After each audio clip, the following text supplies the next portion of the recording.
Hello, I'm Dr. Donald Revell, Professor of English here at UNLV, and your professor, Professor Keelan, has asked me to chat with you a little while about Milton's Lycidas, which is the greatest poem in the English language.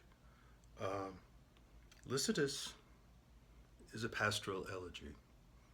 Now, a pastoral elegy is a convention that's made of two conventions, the pastoral and the elegy. The pastoral comes from the Latin word pastor, meaning shepherd, and is a poem spoken by, arising from the life of shepherds. Why would why would someone pretend to be a shepherd? What's the point of putting poetry in the mouths of shepherds? Well, it had a political purpose originally. It, the pastoral begins on the island of Sicily, was many years ago ruled by a Greek tyrant. And in flight from his tyranny, poets who wished to criticize the tyrant left the cities, lived in the country, and wrote their poems criticizing the tyrant, but wrote them in the voices of shepherds, shepherds being illiterate and unimportant people who couldn't possibly threaten a tyrant. The two Greek poets who made this innovation were named Theocritus and Bion, and they were both in quite a bit of trouble and in danger of their lives. And so they fled the tyrant into the country and wrote their poems criticizing the tyrant in the voices of shepherds.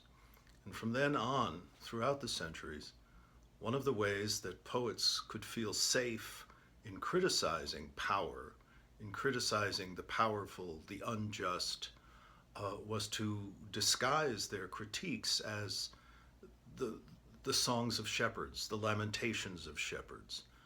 The Roman poet, Virgil, who was very angry when the Emperor Augustus took his farm away and gave it to his soldiers as a reward for winning wars, was wise enough not to complain to Augustus, but to move further out into the country and to write pastoral poems criticizing Augustus. Wonderful thing is, not only did he get away with it, he became rather successful for it, and Augustus had him come back to Rome and write the Aeneid. But that's another story. So when we see a pastoral poem, we're going to see shepherds, we're going to see rural settings, we're going to see flowers, we're going to see a peaceful, serene kind of ambience, which is, however, used to criticize the busy, cruel, and unjust goings-on of human civilization. Now we combine this in Lycidas with the elegy. The elegy might remind you of the word eulogy, and that wouldn't be a bad thing to be reminded of. An elegy is a poem that laments death, but it laments death from a particular point of view and for a particular set of reasons, i.e., somehow a given death has disturbed the order of the universe, seems wrong. One tends not to read elegies about people who lived to a ripe old age and died in their beds surrounded by their loved ones. An elegy is a poem that has anger at its heart and confusion at its heart, and doesn't want to be angry and doesn't want to be confused, but wants somehow, by writing a poem, to come all the way through grief and anger and outrage to something like peace and faith again in the natural order and in the goodness of the universe. A more recent elegy in our own history would be Walt Whitman's elegy for Abraham Lincoln, When Lilacs Last and the Dooryard Bloomed. There is a case in point. A man, a leader, a good man, who died suddenly and too young under unjust circumstances. Whitman writes, When lilacs last and the dooryard bloomed, and by the end of the poem, feels somehow restored to faith, to hope, and to trust in the world. Okay, now these things come together in Lycidas, which is a poem written in the voice of a shepherd, lamenting the untimely death of his friend, another shepherd, Lycidas. In that sense, it is pastoral. In that sense, it is elegiac, because this young shepherd, who was also a poet, died under very strange circumstances and much too young. Also, there is the added pain of the fact that he died at sea, and therefore there is no body. There's nothing to bury. There's no way to have a sort of healing ritual, a funeral, if you will. And so this poem has to take the place of the funeral that cannot take place. And it is a poem about death. Now, when someone dies young, and you're a young poet, two things happen to you immediately in your heart and soul. A, of course, the grief at the loss of a friend, at the seemingly meaningless and inexplicable death of a young, gifted person. But there's also the fact that you consider it could happen to me. I could die young. What would happen if I died before I did the things I hope to do, before I accomplished the things I hope to accomplish? And that's very much a part of what Milton is up to in this poem, too. He is mourning the death of his classmate, Edward King, who graduated after a brilliant career at Cambridge and was on his way to become a priest in Ireland when his ship sank in perfectly calm seas on a perfectly sunny day. Milton couldn't understand it and felt the tragic waste and loss of it. But also Milton cannot help but reflect as you would reflect. Perhaps, I hope this is not the case, but possibly it is. Some of you have already in your young lives lost a friend. And you felt the pain and the injustice of that loss and the confusion and the anger of that loss. And part of that suffering that you went through was also the suffering that you felt about yourself. Well, that could happen to me. Am I ready to die? Have I lived my life yet? And how can I go on living knowing that my life could end at any moment before it has borne fruit, before it's become the life I hope it to be? You hear that in the opening stanza of this poem. Yet once more, O ye laurels, and once more, ye myrtles brown with ivy, never sere I come to pluck your berries, harsh and crude, and with forced fingers rude shatter your leaves before the mellowing ear. Bitter constraint and sad occasion dear compels me to disturb your season due, for Lycidas is dead, dead ere his prime, young Lycidas, and hath not left his peer. Who would not sing for Lycidas? He knew himself to sing and build the lofty rhyme. He must not float upon his watery bier unwept and welter to the parching wind, without the meed of some melodious tear. Everything in this opening stanza cries out weariness and outrage, confusion and anger. Yet once more, O ye laurels, and once more, ye myrtles brown. He's trying to pick a wreath. He's trying to gather things to commemorate, to strew the imaginary coffin of his friend. And clearly, this isn't the first time he's had to do it. This isn't the first friend of his that has died too young. It's becoming already tedious and burdensome. This is not a once-in-a-lifetime event for Milton. Milton is saying, too many of us die young, and here I am, yet once more, trying to make sense of untimely death, trying to make sense of death itself. And so here I am gathering laurels, and they're not even ripe yet. The berries are still rough and crude, okay?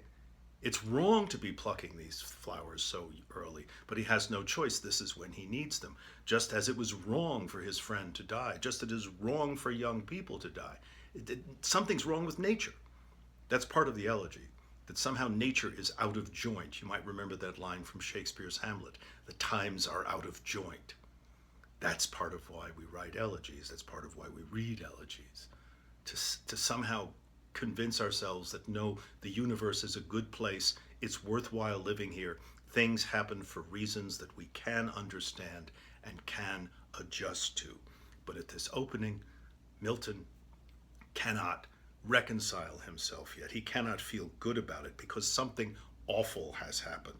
For Lycidas is dead, dead ere his prime. Notice how the word dead appears twice in sequence. For Lycidas is dead, dead ere his prime, before he was even fully a man. Okay? Who would not sing for Lycidas? It's not like I'm some singled out special voice. This is he was wonderful. It was objectively a fact. He was a brilliant, gifted young man. He also was, as we see, a poet. He knew himself to sing and build the lofty rhyme. He must not float upon his watery bier, unwept. Someone has to say something. We can't just let his body sink to the bottom of the ocean and let it go at that. Attention must be paid. The world must be put to rights. And the pastoral elegy is a poem that wants to put things right. And that's what Milton does when he invents, almost for the English-speaking world, the pastoral elegy. Yes, he's talking about the stages of grief and the consolation that we hope to find, but he's also trying to put things right in the world. That's why he's writing a pastoral. He knows there's injustice in the world. The injustice of early death is a symptom of a more widespread injustice in the world, and that's what this poem is setting out to do. And then it begins to go through the conventions that we begin to recognize, that going all the way back to the classics and coming forward in our time. The poet tries to find an explanation for what happened. And so he turns to supernatural powers. He turns to the muses. Begin then, sisters of the sacred well, that from beneath the seat of Jove doth spring. Begin, and somewhat loudly sweep the string. Okay, he calls upon the muses at the fountain of Helicon, on the mountain of Parnassus where they live. The muses, the goddesses of the arts and of history, music, dance, etc., etc. He says, okay, help me to write this poem. Inspire me. Give me the words I need, okay, so I can make this sound and begin to understand what's going on. But he finds it difficult to go on. Okay, the fact that a very promising young poet has died before he's really written any important poetry, before he's made anything of his gifts, makes Milton wonder, well, should I bother writing a poem? What's the point of trying to write a great poem? I could die before I finish it. The world could end before I finish it. As Milton says, but oh, the heavy change, now thou art gone, now thou art gone, and never must return. Now remember, just a minute or two ago, we noticed how Milton used the word dead twice. Dead, dead ere his prime. Now Milton expands that into phrases that are repeated. But oh, the heavy change, now thou art gone, now thou art gone. Listen to those vowel sounds. They force you to slow down. Now thou art gone. They take your breath away, literally. They slow you down. This becomes a funereal tread, and he says, what's the point? You're never going to return. Why bother? That's one of the hardest things that untimely death strikes us with. We look out at our own lives and say, well, why bother? I could die before. Why should I, put myself horribly in debt to get a college education if I could die the day before graduation, and that would be that, and nothing would have come of it? Why should I waste 4 years of my life if I could die at the end of it and accomplish nothing? It's a terrible obstacle to life. It's a terrible obstacle to thinking. It's really hard to think if you don't believe in the future.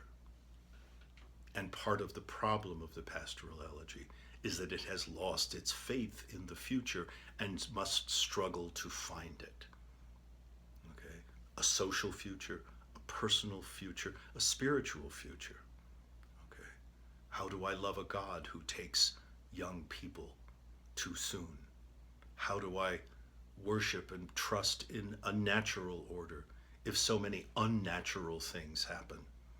How do I trust in a human universe when so many humans are corrupt and prospering, and other humans who are good fail, die, and suffer? One of the oldest questions asked by the Bible is, why do the wicked prosper? That's a question for the pastoral elegy. And he begins to say, where were the people that should have helped Lycidas? Where were ye nymphs when the remorseless deep closed o'er the head of your loved Lycidas? Where were the nymphs, those beautiful sea goddesses that inhabit the waters of the ocean? Why didn't they help them? Where were they? But Milton says, I fondly dream, had ye been there, for what could that have done? Even if you'd been there, I don't think you'd have been able to help him anymore. I don't trust the powers of the universe to care for the good. I don't trust the powers of the universe to care for the gifted, to treasure what I treasure, to love what I love. It's very hard to live in a world where what you love is not loved. It's very hard to live in a world where what you care for is not cared for or treasured. Milton's trying to find a way to live in the world. An elegy is about that. Can I go on living in a world like this, where death can come at any moment without explanation, without reason, without justice?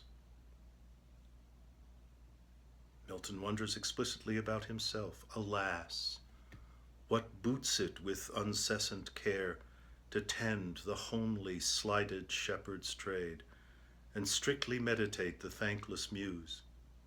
Were it not better done as others use, to sport with Amaryllis in the shade, or with the tangles of Neaera's hair? What's the point of learning how to be a priest? What's the point of learning how to be a good shepherd? What's the point of learning how to be a good poet? I could die at any minute. Why not go out and chase girls around a tree? You know, gather ye rosebuds while ye may. Why should I live for tomorrow if there is no tomorrow? Why should I delay my gratification if that might result in my never being gratified at all? You know, why am I writing this English paper instead of going to the pool hall or the movies? Okay. Why am I reading this strange textbook far into the night instead of having fun with my friends? I imagine you've asked yourself that question. Well, Milton's asking himself that question, and the question is somehow strangely helpful to us, insofar as at least we do not feel quite so alone.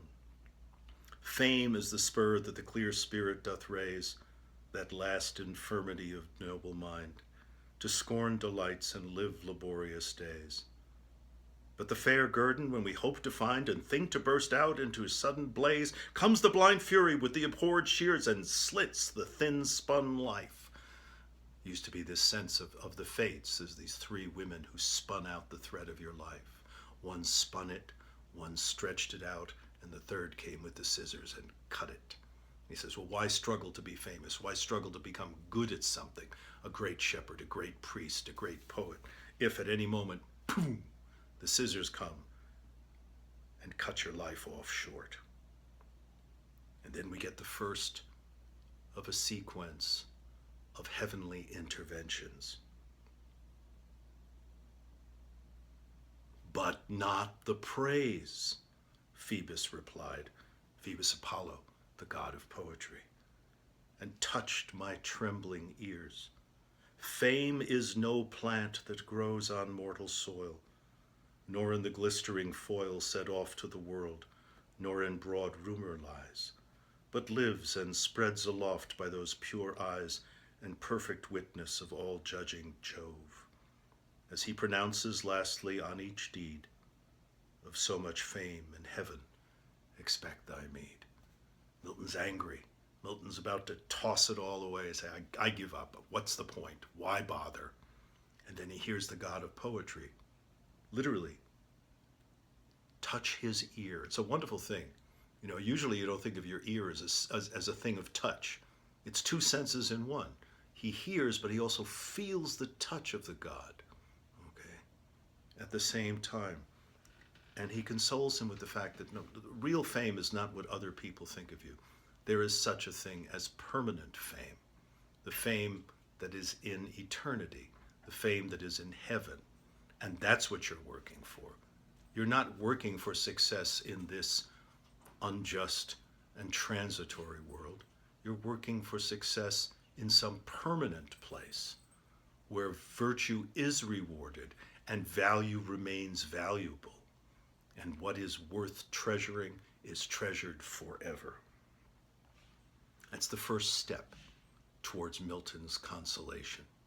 Okay, you've probably heard of the stages of grief, the stages of dying, and all these sorts of things.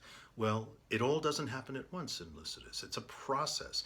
An elegy is a process of readjustment and consolation and even restitution. Okay, and Milton is beginning to feel a little bit better. He is beginning to feel a little bit more confident. And so he goes and he asks the ocean, he asks Neptune, he asks the waves, what happened to my friend's ship? Okay? But it turns out there was nothing wrong that day.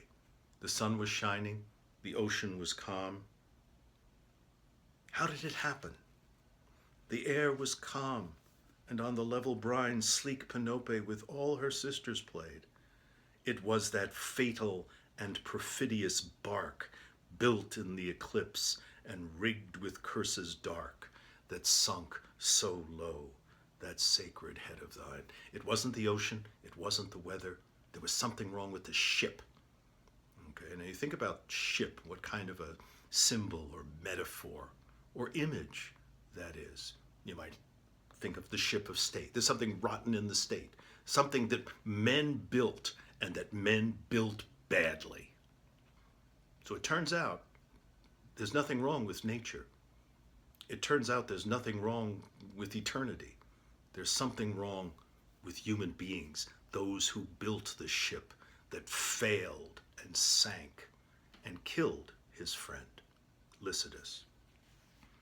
He's beginning to get it. He's saying, okay, now I'm tracing this injustice to its source. And here you can see how the elegy is now sharing with the pastoral. That pastoral poem that we talked about, that criticism of injustice and tyranny is coming into play now.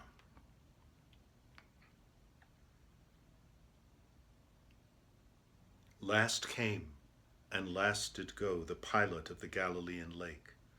2 massy keys he bore of metals twain, the golden opes, the iron shuts amain. He shook his mitred locks and stern bespake, how well could I have spared for thee, young swain, enough of such as for their belly's sake creep and intrude and climb into the fold. Of other care they little reckoning make than how to scramble at the shearer's feast and shove away thou worthy bidden guest.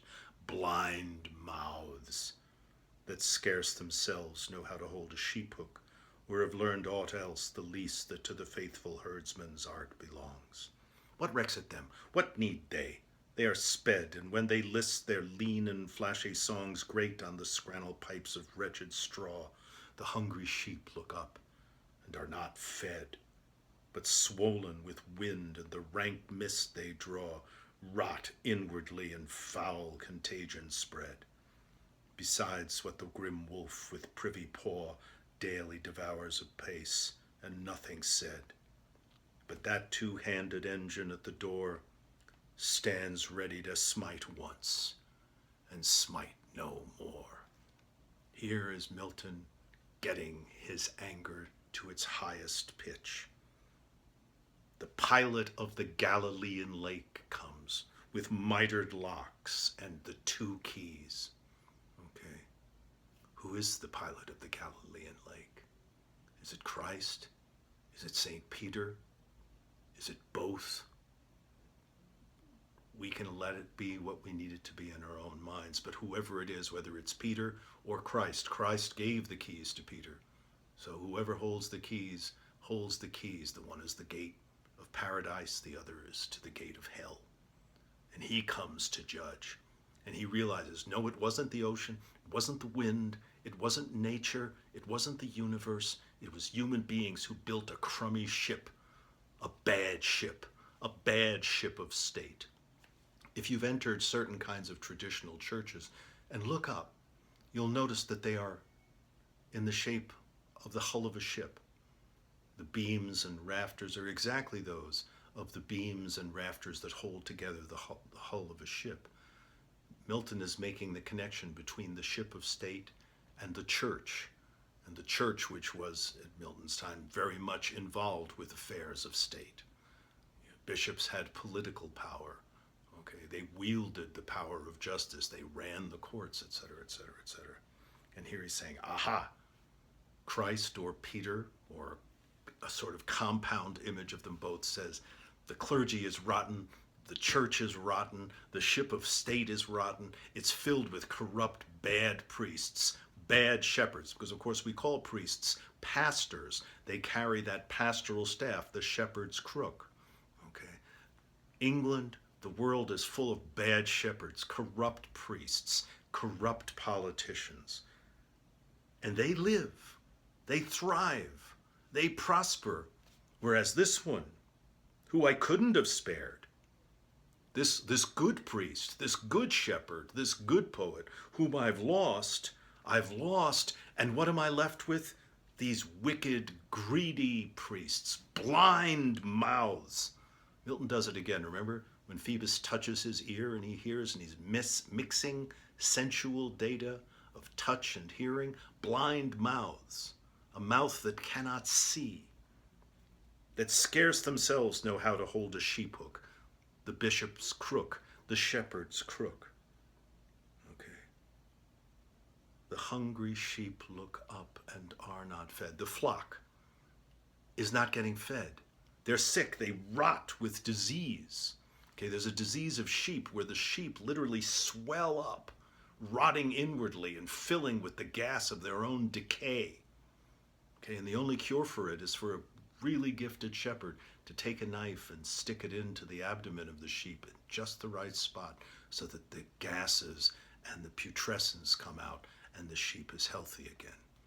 Milton is saying the sheep are not being fed. The sheep are suffering and dying because the ship of state, the government, the clergy, the church are corrupt. And what kind of world do we live in? We live in a world where the good priest, the good shepherd dies young and the evil ones prosper. Well, no more. But that two-handed engine at the door stands ready to smite once and smite no more. And in Milton's case, that two-handed engine is Parliament, the House of Lords and the House of Commons. They're going to go in and clean house. They're going to get rid of the corrupt clergy. They're going to cleanse and purge the corrupt government and make the world fit again. So what has the pastorology done so far? It's lamented a problem. It's tried to find solutions for the problem in conventional ways, and then appealed to higher powers for help and begun to do the work of itself on its own energy with divine inspiration to put the world right, to put the outside world right in terms of state, government, but also to put the internal world right, to feel no longer helpless and afraid. Because when our friends die young, we feel helpless. I couldn't do anything. You have a friend who dies of a drug overdose. You have a friend who dies of cancer. And one of the horrors is that you feel helpless. I can't do anything. I couldn't save my friend. And that makes you feel, well, will anyone be able to save me? That's why we write an elegy. That's why we read an elegy. To get over our helplessness, to get over our bafflement and pain. And after that furious intervention of the pilot of the Galilean lake, Milton begins to heal. Return, Alphaeus, the dread voice is past to the shrunk thy streams.